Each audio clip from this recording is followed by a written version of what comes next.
all, happy Easter. And second of all, today's going to be my massive Doctor Who rant day.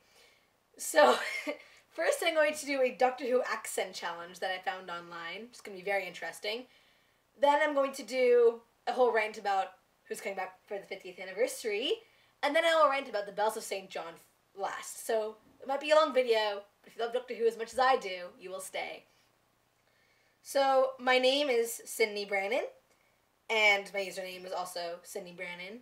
But since I got this off of Tumblr, my username is the Pink Flowers Happy Hours, or The World is Made Up of Fandoms.tumblr.com. Either one works. I am from Canada, more specifically Ontario, more specifically a town near Toronto. Pronounce the following words: Doctor, TARDIS, Daleks, Raxacoricophalopatorius, Timey-wimey, Vashta Narada, Stormageddon, Torchwood, Slitheen, Sonic Screwdriver, Pandorica, Adipose, Rory Williams, Shadow Proclamation, Gallifrey, Time Lord, Harriet Jones, Sontaran, Harold Saxon, Alonzi! My favorite companion is Rose Tyler. I love her so much. I don't know, just something about her just immediately caught me onto the show. And I loved her sense of adventure and how she just kind of accepted everything that happened to the Doctor. You're an alien? Yep. Okay. Who's your friend? Charles Dickens. Okay. He's blue. Yep. Okay. So I just love that about her, and Rose Tyler will always be my favorite companion. But Clara is quickly catching up. I love Clara. I love her character. Quickly catching up, which is a big feat because even Amy didn't catch up that, and I loved Amy. My favorite series. Ooh. Series 2 is my favorite because 10 Rose. My shipper heart ships 10 Rose the most. So yeah, Series 2. But then I also love Series 5 because it was so intriguing because it was the 11's for series. And then also I loved Amy. But Season 7 I'm also loving so far with Clara and the 11th Doctor, and then Amy and Roy were in the beginning of it. So Season 7 is also really good. So I really can't decide. Which actor's portrayal of the Doctor is your favorite? Ah! See, I haven't really watched Classic Who. I've watched a few of the episodes that people are like, this is the best episode, you need to watch it. So, I love Peter Davidson. He's amazing. But David Tennant and Matt Smith are my absolute favorites. I can't decide between them. Because Christopher Eccleston was the one who introduced me to the Doctor. So he's just kind of there like a big brother almost. David Tennant, I fell in love with him. He's my husband. If he was not 42, if he was younger, he'd be my husband. And then Matt Smith came in. And at first I was really upset because David Tennant can't go. No, he can't go. Then Matt Smith came in and he's just... I don't know, he's like family. But then again, he's beautiful and I love him. And I feel so connected to him. So yeah, Matt Smith and David Tennant, for sure. Which historical figure did you most enjoy seeing? For me, I loved seeing Shakespeare because I'm a Shakespeare maniac. I don't know if there's like a fangirl word for a Shakespeare person, but that's me. I literally fangirl over Shakespeare's plays. It's sad. In English class, we were doing Romeo and Juliet, and I was dying the entire way through. And everybody would just ask me to explain what was going on because I just fangirled over Romeo and Juliet. And now we're doing Macbeth, and I'm still going to die. I love Shakespeare, so that was amazing getting to see him. Also because they used Harry Potter references in it, that was amazing. I was like, Harry Potter and Shakespeare all in one episode, and Doctor Who. That was a really good episode. I just wish Rose was in it and not Martha. Yeah. Favorite guest appearance.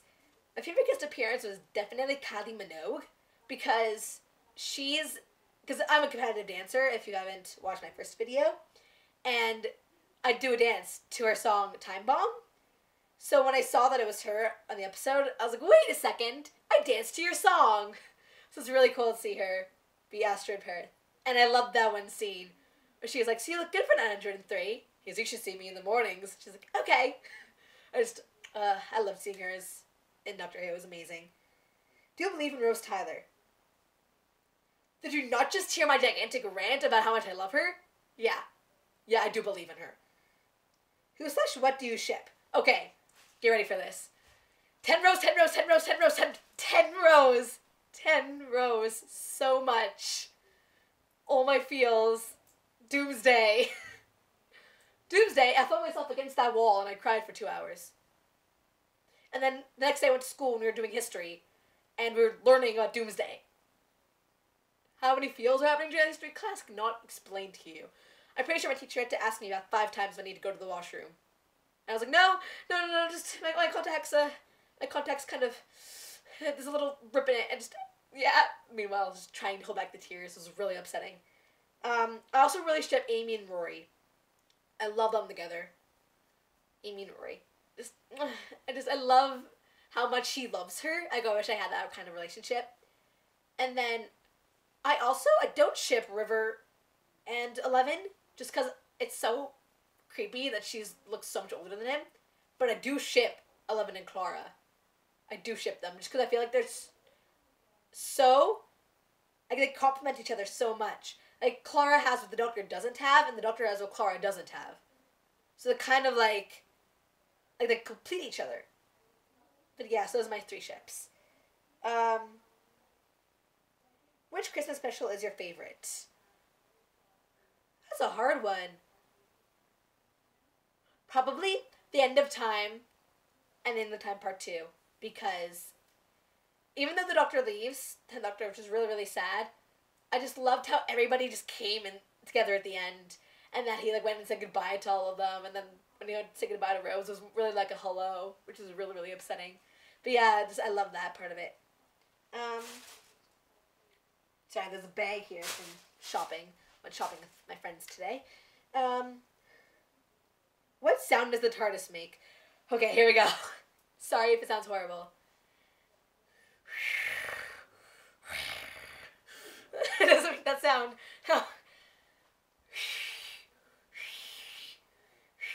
I can't make it. I try. I'm sorry, Matt Smith does it better than me. You're most similar to which character from the entire show? Okay, looks-wise, I'm most similar to Clara. Brown eyes, brown curly hair. Tiny. So looks-wise, I'm Clara. But personality-wise, I am so Rose. Because when she first came, I just immediately connected to her. Just the way that, she had this routine every day. Just, wake up, go to work, come home, eat dinner, go to sleep, get up, go to work, just a regular routine. And for me, it's not that boring. But I still have a routine. Literally, my day is wake up, have breakfast, go to school, come back, go to dance class, come back, do homework, sleep. Repeat. Pretty much every day, except for the weekends. So, that's why I feel like I'm totally just on routine. And the way that the Doctor just picked her up and she's leapt into it, that's exactly what I want to happen to me. I want somebody to pick me up and see me off my feet and to take me on adventures all over the place. But yet I can come back from my next dance class and not miss a thing. And, I love how brave she is and how cunning and clever. And I feel like I connect to her in so many ways. Who would you want to play the 12th Doctor? Okay. So I either want a Ginge, just because I just really want the Doctor to finally be a Ginge, and for him to have this complete moment of ecstasy. He's like, I'm finally a Ginge! But if I had to choose one specific person, it'd be Robert Carlyle. Robert Carlyle, if you don't know him, plays Rumpelstiltskin / Mr. Gold on Once Upon a Time. He's also Scottish, and he also auditioned to be the 11th Doctor before Matt Smith got it. Literally, after watching him be Rumpelstiltskin / Mr. Gold for so long, I can totally see him being the Doctor. Because Mr. Gold as a character is really, he's given up on life. He just wants to have a happy ending. That's all he wants, is to get his girlfriend, get his son, and just be happy in the end. Rumpelstiltskin is all like, hee hee! Like, he's this crazy character who doesn't give a care in the world what other people think. And he uses magic, and he's all I can't describe his character. He's all like, just, he's completely kooky and crazy and clearly opposite from Mr. Gold. And that's almost what I want to see as the 12th Doctor. Because by the 12th Doctor, I just want him to feel like I want this, I want my happy ending. I want to stay with the love of my life and maybe have a family after I lost my family in the Time War. And I want to settle down, but then I have this other side where he's just crazy and still, just crazy like he usually is. So Robert Carlyle, if you're watching this, even though you probably won't be because why would you? Please go out and try to be the 12th Doctor. Please, to make a fangirl's life come true. Please, please, please be the 12th Doctor. Please. Do you want to travel with the Doctor? Again, did not just hear my entire rant about wanting to be like Rose. Yes, if the Doctor literally picked me up right now, I would go. I would leave the YouTube video. I would just go. Like, I just want that adventure so badly. That's all I've been craving. And what I love most about Doctor Who is that you don't have to have special requirements. You don't have to be a wizard. You don't have to be a demigod. You don't have to be a shadow hunter. You don't have to be a Nephilim. You don't have to have special blood inside you. You can just be normally human. Which is what I want that so badly. Like my phone ringtone used to be the TARDIS. I think it still is, but it's the TARDIS. And one night my friend called me because she couldn't sleep, and the TARDIS sound started going. And I just sat up in bed, and I was like, "He's coming for me!" I was in shorts and like an old long dance competition top, and I ran out of my house. I ran to my backyard and tried to find him, but he wasn't there. I was like, but I heard the sound, and then I was like, it was my phone, wasn't it? So I kind of stopped back out to my room and then turned my phone off, and I just sat there and cried. This close to him being real. Under what circumstances would you ever stop being the Doctor's companion? Death. Yeah, I wouldn't be like Martha. I wouldn't leave him. I feel like I wouldn't be able to give up that life. Unless, once I got into that life, I wouldn't want to stop. I honestly wouldn't want to stop. I feel like the only reasons I would stop is if I died, obviously. If I got stuck in a parallel universe. If I, for some reason, became half-time Lord and had to forget. Like, any of those reasons where it wasn't their choice. I wouldn't purposely leave him. Amy leaving him was a different story. If there was obviously somebody I completely, utterly loved, I'd probably go join him. But if it was just a friend, I'd probably stay with the Doctor. Just the Doctor's just so important to me. And then, what is one thing you learned from watching Doctor Who? One thing is that you don't have to be special to do great things. You can be an ordinary human and change the world completely. Another thing is that it only takes one person to change your life completely. One person. One spectacular, amazing person who cares about you can change your life completely. So, yeah. That was my Doctor Who accent challenge. Now, second thing on my list. Billie Piper and David Tennant are coming back for 50th anniversary. Party, party, party, party. Literally, my friend came over, and we had a sleepover, and I was catching her up on Doctor Who episodes, because she was only on the end of season 4. And that morning, we woke up and went to go watch Flesh and Stone downstairs. So I set up the computer for her, and I grabbed my breakfast, and then, so she's waiting for the episode to start, because I stream it, so it has to take down time to, download itself. And she went on Facebook, and the first thing that popped up was David Tennant, Billie Piper, and 50th anniversary, and that whole newspaper article, and she went, "Sydney!" And I ran, and we started screaming. I'm pretty sure, we woke my little brother up. We started screaming. We fangirled so hard, because they are my favorite characters. Those two, my favorites. And I was so happy that they came back, especially because my theory is that Clara is their daughter. So I'm actually dying on the inside. I don't know who John Hurt is, so I was like, okay, cool, you're in this, but David Tennant and Billy Piper. David Tennant and Billy Piper. I just died. Okay, now, the Bells of St. John episode. Yeah! Yeah. Okay, starting with the whole, creepy Wi-Fi thing, literally, I was like, I'm not going back on my computer ever again. I'm staying on the TV. But even then, I was scared because, like, wait, no, the TV can suck your face off. Going, damn it! And then, but I went back on my computer, and I was like, fine, at least, as long as I don't click on those dash things, I'm fine. And then, today, my friends and their parents, like our family friends, came over for Easter dinner. And this one mom, the mom was talking about how a lot of Apple products, once you updated them, you couldn't get on the Wi-Fi anymore. The Wi-Fi, you started to lose Wi-Fi. And me and my brother looked at each other and we were like, shit, it's starting. It's starting. Next thing you know, this thing's going to pop up where it's like perfect Wi-Fi anywhere, and then it's going to suck your soul out of your body. And I was like, whatever you do not touch that Wi-Fi. Whatever you do. I saw a picture on Instagram, I showed my friend, and I was like, Olivia, do not touch this. Do not click on this if you ever see this anywhere. She's like, I was like, are you okay? I was like, no. Don't. You know, that was utterly creepy. And, okay, all the different, like, all the continuity in that episode, I don't know if I saved the picture on my phone or not. All the continuity was freaking insane. Oh my god.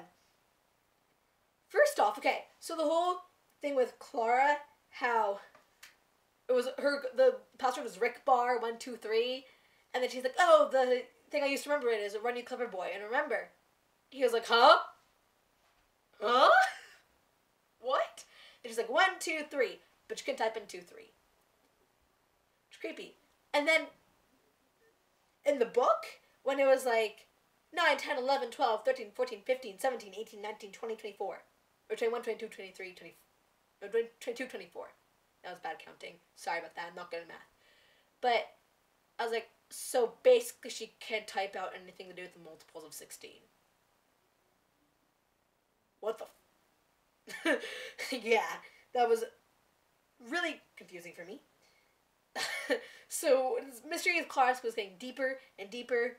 Oh, and then there were 3 parallels in that episode that has to do with a rose. The first one was when the Doctor answered the phone in the TARDIS. Had to do with the Empty Child episode with the 9th Doctor, when he answered the phone almost the exact same way. So I was like, oh, okay. And then the second one was when he showed up on Clara's door, and then the whole scene was she opened the door and he kind of like looked into the mirror, and then she was like, okay, and like slammed the door on him. If you go back and watch Rose, almost the exact same thing happened with 9 and Rose. I was like, okay. And then also the thing with the motorbike, almost the exact same thing happened in Idiot's Lantern with Rose in 10. So I'm convinced that she is Rose's daughter. They're leaving so many hints, and I'm convinced. If it isn't, I'm going to cry. Did I save it? No, I don't think I saved it. They literally just had all of these continuity things. But, you know, that was insane. And then how the little girl was like, I'm going to go visit Nina's house. I was like, Nina! Where's Nina? Okay, and then the spoilers thing. When, not spoilers. What am I saying? Gah! See, my feels are all over the place. But the part when the little girl comes up to her and Clara asks about the book and asks what chapter she's on. The little girl's like, oh, I'm on chapter 10. She's like, oh, 11's the best. You're gonna cry your eyes out. I'm like, what voodoo magic are you playing, Clara? What foreshadowing are you saying now? Are you saying that something bad's gonna happen to 11 or something crazy's gonna happen to 11? Because we know from Moffat that 11 has a secret. So that secret can make us bawl our eyes out? Tell me! Really upsetting. And then Clara's Twitter line. The Doctor is like, imagine that. Mine's being harvested in the Wi-Fi, crying out for help. Clara's like, isn't that basically Twitter? I started dying. Oh, all these... Hey guys, so I guess my camera stopped filming after 20 minutes because it cut off half of my St. John's rant, Bells of St. John rant, so that sucks kind of a lot. I started doing the doctor's dance, which was really funny because I fell on the floor. But, so, I guess that sucks because my camera doesn't like to work, and I can't really film that right now anymore, so I'm sitting here. And yeah, I just want to conclude the video with thank you for watching me so much if you do watch me, because this means a lot to me to be able to finally rant and review to things that I just love to do on YouTube to you guys. So if you want to follow me anywhere else, I am Sydney Brandon on Goodreads, Sydney_Brandon on Twitter, and I am the world made up of fandoms on Tumblr. I can never say that correctly. Sorry about that. But yeah, the links are here, and I will see you guys next time. Bye!